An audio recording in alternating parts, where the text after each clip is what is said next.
大家好，这一节呢就给大家讲解和示范芥子园画谱之树谱的点页法第二部分。下面就给大家具体的来讲解点页法第二部分里的另外12种这个点页法。这个部分呢，这会儿呢给大家讲的呢是平头点就是这个平头点呢，实际上和前面我们看到的这个松叶点比较相似，只不过呢它在疏密的程度上有所区别它主要还是根据这个松叶的松针的这个长势来做的一个画法。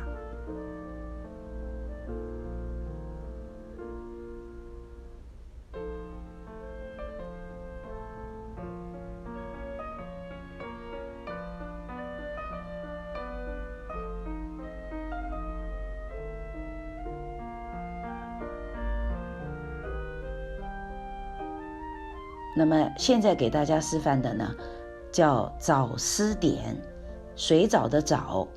藻丝点，它和我们前面一节讲的水藻点呢有一个方向上的不太一样。总之它的这个画出来的这个造型呢，也是根据水藻的这个长势的方向和它的这个结构来进行表达的，叫藻丝点。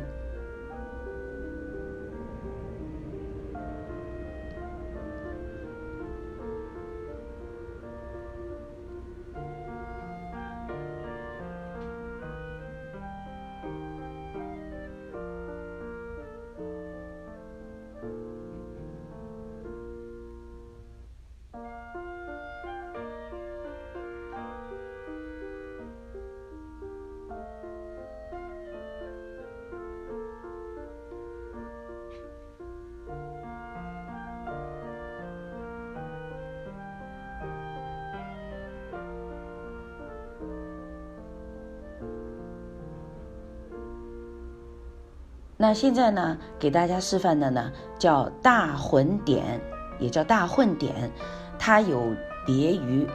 前面一节我们讲的小混点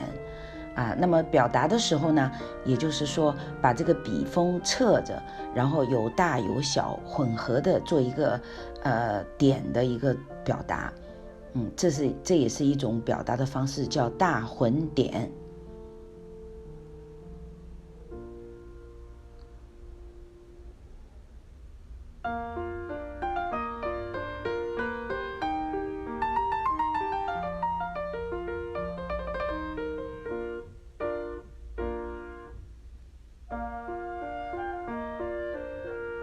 好，那现在给大家示范的呢叫梧桐点。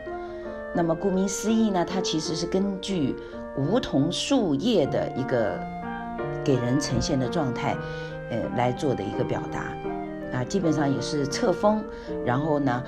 把这个笔墨呢有深有浅有淡的，有大有小的做一个表达这个叫梧桐点，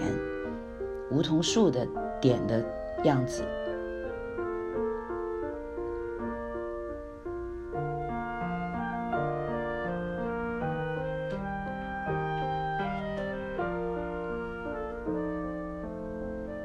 那现在呢这个点法大家看得到，用笔尖在那里做一个点的一个表达，它也是一种树的一种表达方式，小树丛的一种表达方式，叫尖头点那现在给大家做的这个示范呢叫船山点，船就是聚集的意思，聚集在一起的这个意思船山点就是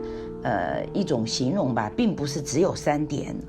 它也是用笔法的概念来给大家给这个种点做的一个命名，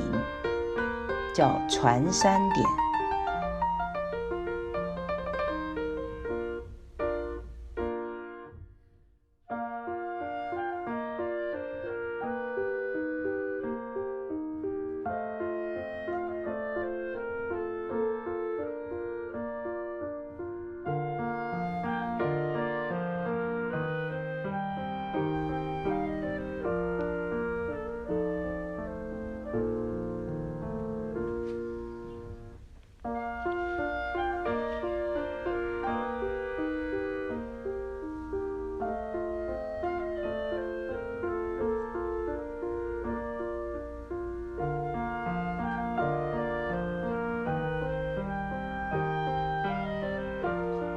现在呢，给大家示范的呢叫一字点，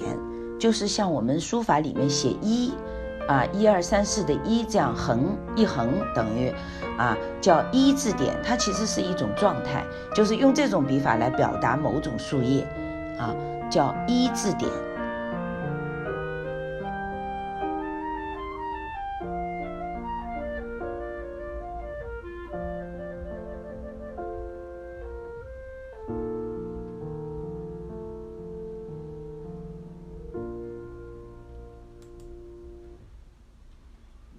现在的这个点呢，我们给它命名叫传山聚五点，就是说聚集3、5点，只是一个给它一个名称，这样便于我们记忆这种点的一个造型传山聚五就是一种3、5的一个就是聚散的这样一个概念。有聚有散，这在我们这个绘画过程当中，有一种疏密聚散的这样一个概念在里面。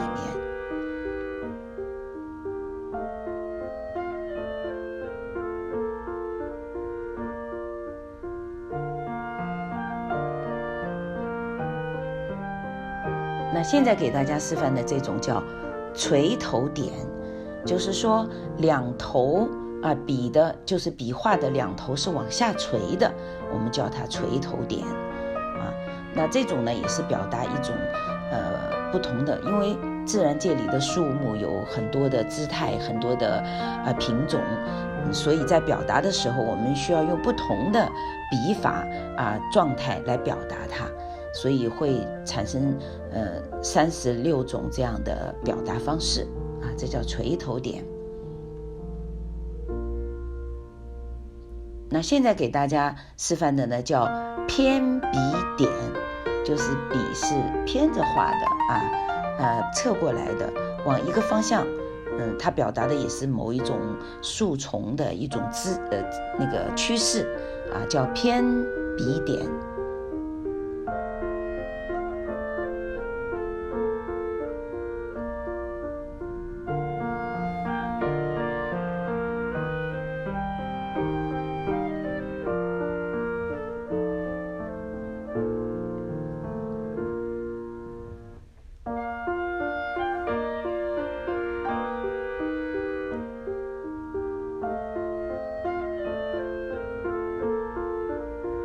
那现在给大家示范的呢叫扁笔点，就是笔是扁着画的，一笔一笔的是偏过来，扁就是压扁了然后一点点画出来的，叫扁笔点。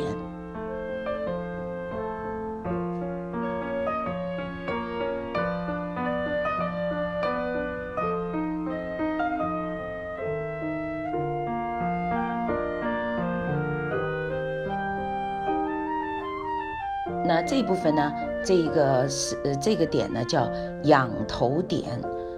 仰头点呢就对应前面我们给大家示范的一个垂头点，正好是相反的，每一笔的笔端是往上的，所以叫仰头点。